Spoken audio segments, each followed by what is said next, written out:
నేటి నుండి ఫాల్గుణ మాసం ప్రారంభం. ఈ మాసం యొక్క విశిష్టతను గురించి మనం ఇప్పుడు ఈ వీడియోలో తెలుసుకుందాం. అందరికీ నమస్కారం అండి. ఛానల్లోకి స్వాగతం. మన ఛానల్లో మొదటిసారి చూస్తున్న వారు ఎవరైనా ఉంటే కనుక ఛానల్ను సబ్స్క్రైబ్ చేసుకుని వీడియోను పూర్తిగా చూసిన తర్వాత కామెంట్ సెక్షన్లో నమో వెంకటేశాయ అని టైప్ చేస్తారని ఆశిస్తున్నాం. ఫాల్గుణం విష్ణు ప్రీతికరం అంటోంది భాగవతం. ఫాల్గుణ శుద్ధ పాడ్యమి నుంచి 12 రోజులు పయోవ్రతం ఆచరించి విష్ణుదేవుడికి క్షీరాన్నం నివేదిస్తే అభీష్టం సిద్ధి కలుగుతోందని భాగవత పురాణం వివరిస్తోంది. అదితి పయోవ్రతం ఆచరించి వామనుడిని పుత్రుడిగా పొందింది. ఫాల్గుణంలో గోదానం, ధనదానం, వస్త్రదానం గోవిందుడికి ప్రీతి కలిగిస్తాయని శాస్త్రవచనం. చైత్రాది మాసాల క్రమంలో చిట్ట చివరిది ఫాల్గుణం. ఇంతకుముందు 11 నెలల్లో చేసిన దేవతా పూజలు, వ్రతాలు ఈ చివరి మాసంలో ఇంకోసారి కనిపించడం విశేషం. సర్వదేవతావ్రత సమాహారంగా, సర్వవ్రత సింహావలోకనంగా ఇది కనిపిస్తుంది. వసంత పంచమి నుంచి ఫాల్గుణ పూర్ణిమ వరకు ప్రకృతి రోజుకో రంగును సంతరించుకుంటుంది. చిలుకలు వాలిన జామ చెట్టులా ఉండే ప్రకృతి పంచవెన్నెల రామచిలుకలా కనువిందు చేస్తుంది. చలి పూర్తిగా తగ్గదు. నులివెచ్చదనం ప్రాణానికి హాయి కలిగిస్తుంటుంది. ఫాల్గుణ బహుళ పాడ్యమి నాడే రావణుడితో యుద్ధానికి వానర సైన్యాన్ని వెంటబెట్టుకొని శ్రీరాముడు లంకకు వెళ్ళాడు. ఫాల్గుణ బహుళ ఏకాదశి నాడు రావణ కుమారుడు ఇంద్రజిత్తు, లక్ష్మణుడు మధ్య ప్రారంభమైన సమరం త్రయోదశి దాకా కొనసాగింది. రావణ బ్రహ్మను శ్రీరాముడు అమావాస్య రోజు వధించాడు. అంతేకాదు, కురుపాండవుల్లో కొందరు ఫాల్గుణ మాసంలో జన్మించినట్లు చెబుతారు. హరిహరసుతుడు అయ్యప్ప స్వామి పాలకడలి నుంచి లక్ష్మీదేవి ఇదే మాసంలో జన్మించారు. ఇక మహాత్ములైన శ్రీకృష్ణ చైతన్యులు, రామకృష్ణ పరమహంస, స్వామి దయానంద సరస్వతులు జననం కూడా ఈ మాసంలోనే జరిగింది. అర్జునుడి జన్మ నక్షత్రం కూడా ఇదే కాబట్టి ఫల్గుణ అనే పేరుంది. ఫాల్గుణ మాసంలో ఫాల్గుణ బహుళ అష్టమి నాడు ధర్మరాజు, ఫాల్గుణ శుద్ధ త్రయోదశి రోజున భీముడు, దుర్యోధనుడు, దుశ్శాసనులు జన్మించినట్లు పురాణాలు తెలుపుతున్నాయి. ఫాల్గుణ మాసం శ్రీ మహావిష్ణువు ఆరాధన.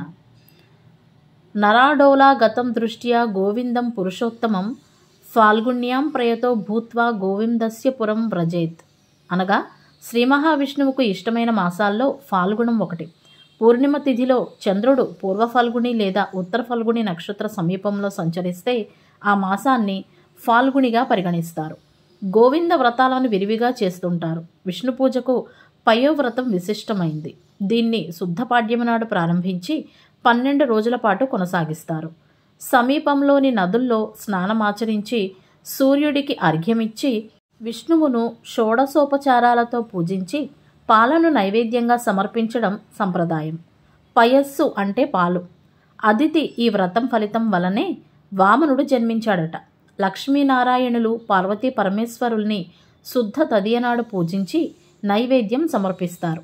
ఈ మాసంలో 2 రోజులు వినాయకుడిని ఆరాధిస్తారు. కాశీ ద్రాక్షారామంలో వెలసిన డుండి గణపతికి సంబంధించిన పూజ ఇది. శుక్లపాడ్యమి చతుర్దశి నాడు అవిఘ్న పుత్రగణపతి వ్రతాన్ని ఆచరిస్తారు. శుద్ధ ద్వాదశి పయోవ్రతానికి చివరి రోజు. ఈ రోజున నరసింహస్వామిని పూజిస్తారు.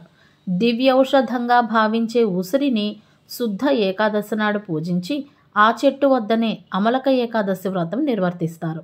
దీన్ని అమృత ఏకాదశిగా పరిగణిస్తారు. మధురైలోని మీనాక్షి సుందరేశ్వరుల కళ్యాణం రోజు ఇది. అందుకే శివ పూజ చేస్తారు. ఈ నెలలో విష్ణు పూజకు ప్రాధాన్యత ఉంటుంది. ఫాల్గుణ మాసంలో అతి ముఖ్యమైనది వసంతోత్సవం. ఇది కాముని పండుగ. హోళికా పూర్ణిమ కామదహనం పేరుతో ప్రఖ్యాతి చెందింది. శుద్ధ త్రయోదశి కాముని పండుగగా ప్రసిద్ధి చెందింది. ఈ పర్వదినాన శివుడు, మన్మధుడు, కృష్ణుడు, లక్ష్మీదేవి పూజలు అందుకుంటారు. ఫాల్గుణ మాసంలో ప్రతి తిథికి ఒక ప్రత్యేకత ఉంది. చవితి నాడు సంకట గణేశ వ్రతం ఆచరిస్తారు. బహుళ అష్టమి నాడు సీతాదేవి భూమి నుంచి ఆవిర్భవించింది. అందుకే ఆ రోజున రామాయణాన్ని చదివి సీతారాముల్ని కొలుస్తారు. బహుళ అమావాస్య నాడు పితృదేవతలకు పిండ ప్రదానం చేసి అన్నదానం చేస్తారు. ఫాల్గుణ మాస ప్రాశస్త్యం. పౌర్ణమి నాడు చంద్రుడు ఉత్తర ఫాల్గుణి నక్షత్ర యుక్తుడై ఉదయించే మాసం ఫాల్గుణ మాసం. సంవత్సరంలో చివరి మాసం అయినప్పటికీ అధిక ప్రత్యేకతలు కలిగిన మాసం. సంవత్సరంలో మిగిలిన 11 నెలలలో చేసిన పూజలు, పండుగలు, ఆధ్యాత్మిక కార్యక్రమాలకు సంక్షిప్త రూపం ఈ మాసం. ఈ మాసాధిపతి గోవిందుడు కావున ఈ మాసంలో విశేషించి విష్ణుమూర్తి ఆరాధన చేయడం శ్రేయస్కరం.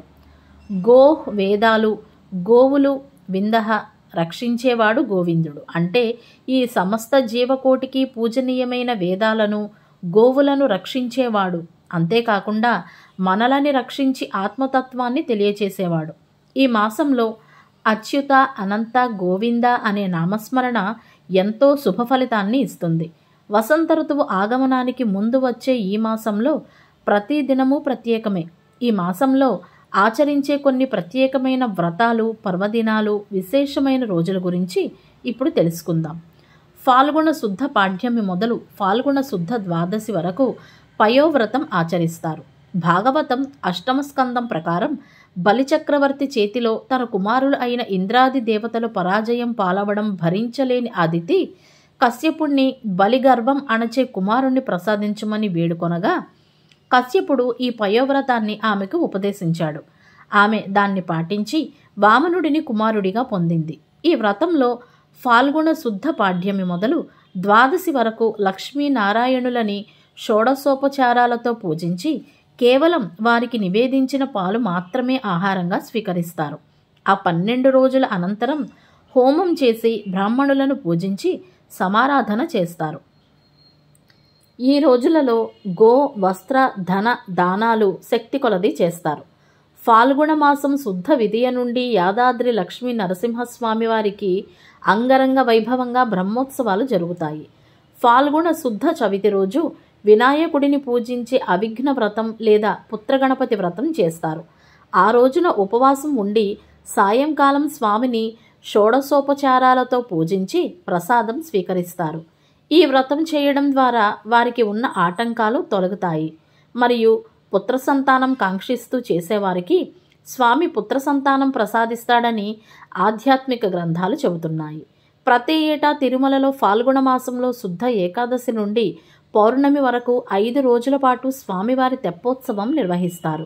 మొదటి 2 రోజులు స్వామివారికి శ్రీరాముడు, శ్రీకృష్ణుడి అవతారంలో తెప్పోత్సవం నిర్వహిస్తే తరువాత 3 రోజులు శ్రీదేవి, భూదేవి సమేత మలయప్ప స్వామికి నిర్వహిస్తారు. ఫాల్గుణ శుద్ధ నవమి నాడు మధ్వులు ఆరాధించే రాఘవేంద్ర స్వామివారి జన్మదినం. అమలక ఏకాదశి ఫాల్గుణ శుద్ధ ఏకాదశిని అమలక ఏకాదశి అంటారు.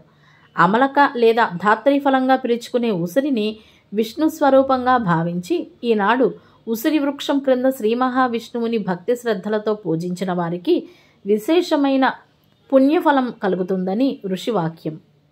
ఈరోజు ఏకాదశి వ్రతం ఆచరించి విష్ణు సహస్రనామ పారాయణ చేయడం శుభ ఫలితాన్ని ఇస్తుంది.